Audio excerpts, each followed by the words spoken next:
Hello! Yes, I am a tad bit sick, but a quick update before going into the topic of this blog. I found something that emulates an electrical effect when applied to an object, but beyond my capabilities considering it's a bunch of nodes, so I'll try studying it eventually. Instead of working on that action-packed animation, I decided to work on a new model. I've definitely improved while making this one. If you followed my Insta, you got to see the progress in real time, or real enough time.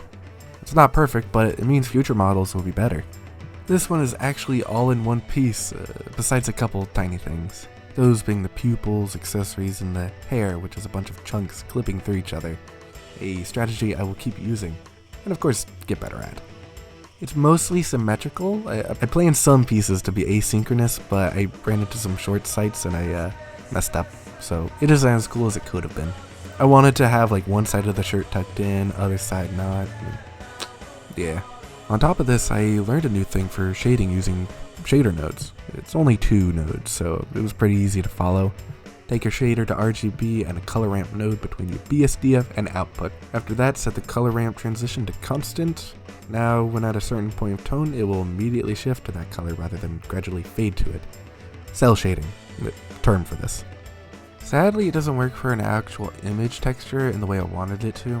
I wanted a drawing on her shirt while still having the effect happening, but just makes the image whatever the color is that you choose. It was an unnecessary detail, so I'll have to figure something out when I come to a similar case in the future. I got to model her face like 3 different times because I didn't like how it was going. I saw a video where they took it piece by piece, like some sort of Lego set. Like you work on the forehead, put it in place, work on the eyes, put it in place, then the nose, connect it, you get the gist. In the future, that's how it's gonna be whenever I do topology for the face. As for the mouth, the inside is the part that makes it bad. Also, the sides don't have enough going on, so she can't be too emotive facially. In the future, I'd like to make the mouth like the eye sockets where it's just a shallow crater and the shading makes it seem deeper than it actually is. I set up the eyelids with a few sets of bone. Could have been done better, but works for now. The shoulders surprisingly gave me a number of issues.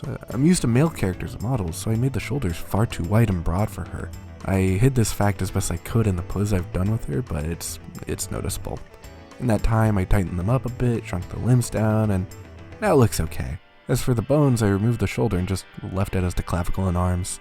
And with that, the model is finished. She's still without a name, but I like the ring that Noelle has. Not final, but I like it for the time being. Now, for what I want to talk about. The music of this series. I recently understood what music means to me as I write up and imagine these stories.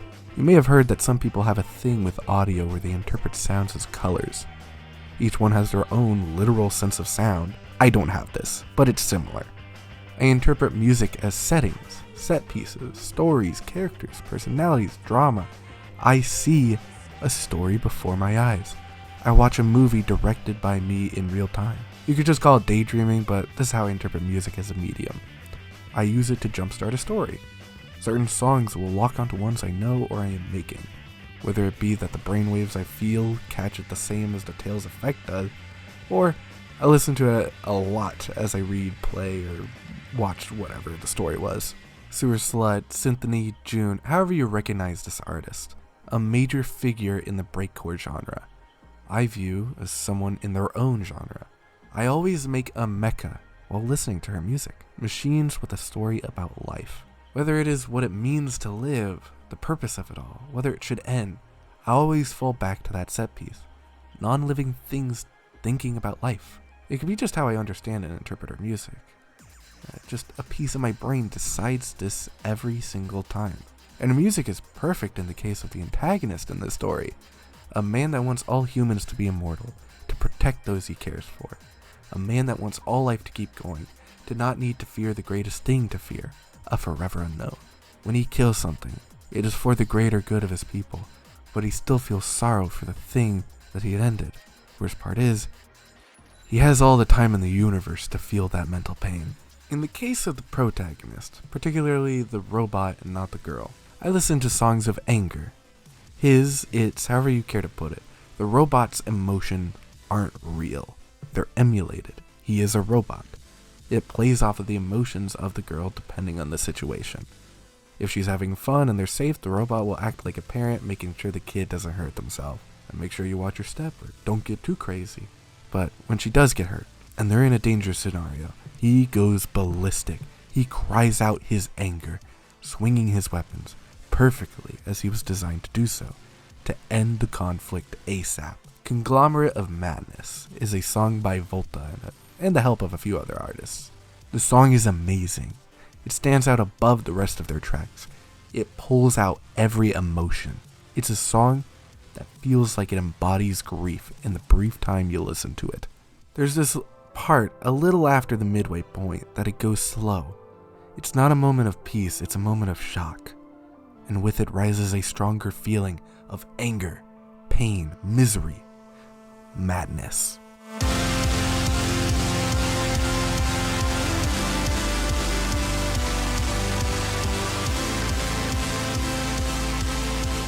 It's a song that fucking rocks.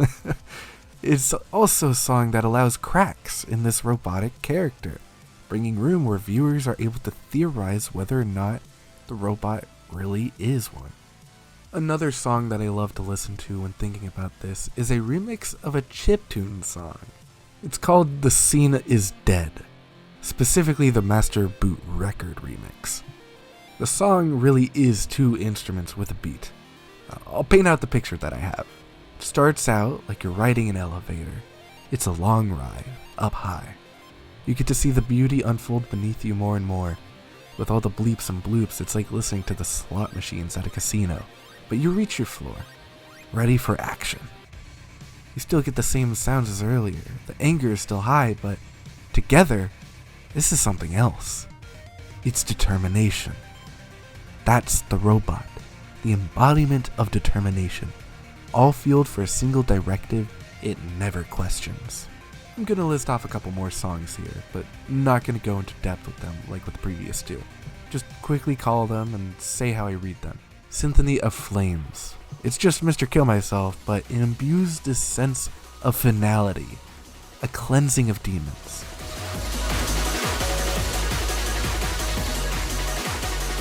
Looming Sorrow Descent is a crazed moment. Your eyes will have no rest when listening to this one.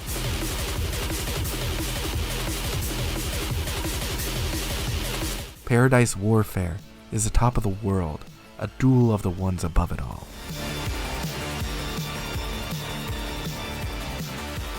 Memory Reset is confused tragedy. Everything that could have gone wrong, did.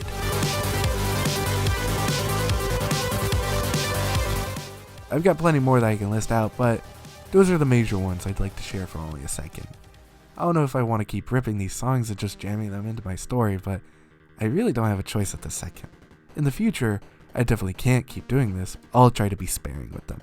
But with that, tell me what you think of the sound space I've collected for this story. Give me recommendations. It might change the plot or strengthen what I've already got down. Do more people look at music this way? Please, let me know. And I'll see you in the next one. Whenever that'll be, considering my lack of consistency. I think the last one was like a month ago.